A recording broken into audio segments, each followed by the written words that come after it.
Fous de bassin 1, volant à l'intérieur, bravo. Ça y est, il commence à y avoir des fous de bassin. Ce n'est pas par hasard qu'on retrouve des oiseaux de mer ici, sur le golfe. L'île Bonaventure, qui longe la lisière ouest de la baie, abrite la plus importante colonie de fous de bassin en Amérique du Nord. Les fous de bassin sont d'énormes oiseaux de mer qui pêchent en plongeant comme une flèche, d'une hauteur avoisinant parfois les 40 mètres. Et leurs ailes ont une envergure de presque 2 mètres.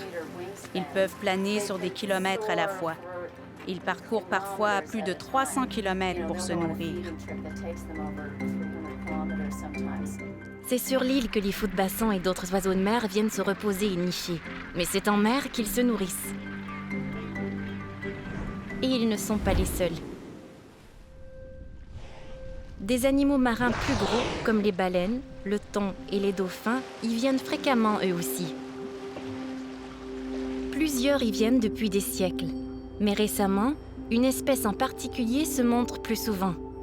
La baleine franche de l'Atlantique Nord. Le problème, c'est qu'après des siècles de chasse intensive et, plus récemment, de collisions avec des navires et avec des engins de pêche, les baleines franches se font rares. Ça veut dire que partir à leur recherche, c'est comme partir à la recherche d'une aiguille dans une botte de foin.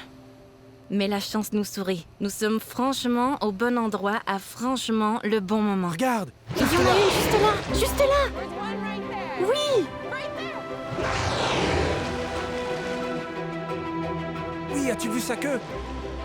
Regarde ça, elles sont juste là! Oh mon Dieu! Nous sommes entourés de baleines franches. C'est incroyable. C'est probablement les meilleures 7 minutes de ma vie. Super! Les baleines franches voyagent habituellement seules ou en petits groupes. Il doit y avoir une bonne source de nourriture ici pour en rassembler autant. Et où la nourriture est bonne, les baleines viennent en nombre.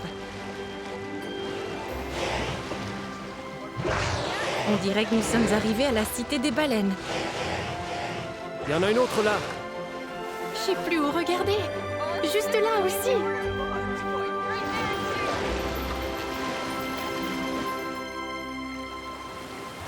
Nous venons tout juste de voir des rorquals communs, des petits rorquals et mes toutes premières baleines franches. Nous sommes en train d'essayer de comprendre pourquoi elles étaient toutes au même endroit. Et nous avons une hypothèse. C'est qu'à l'endroit où on a aperçu toutes ces différentes espèces, on peut voir sur la map que ça s'approfondit. Donc c'est peu profond jusqu'à ce qu'on arrive à cette section plus profonde. Et tous ces petits poissons représentent les différentes espèces de baleines qu'on a vues. Et ça, c'est notre bateau. Donc nous venons de traverser cette zone. Nous arrivons maintenant en eau peu profonde et ça s'est comme dissipé. Nous n'apercevons plus de mammifères marins en ce moment. Donc nous pensons qu'il existe peut-être une remontée d'eau localisée dans les zones profondes qui rendrait les eaux juste au-dessus de cette zone très productives.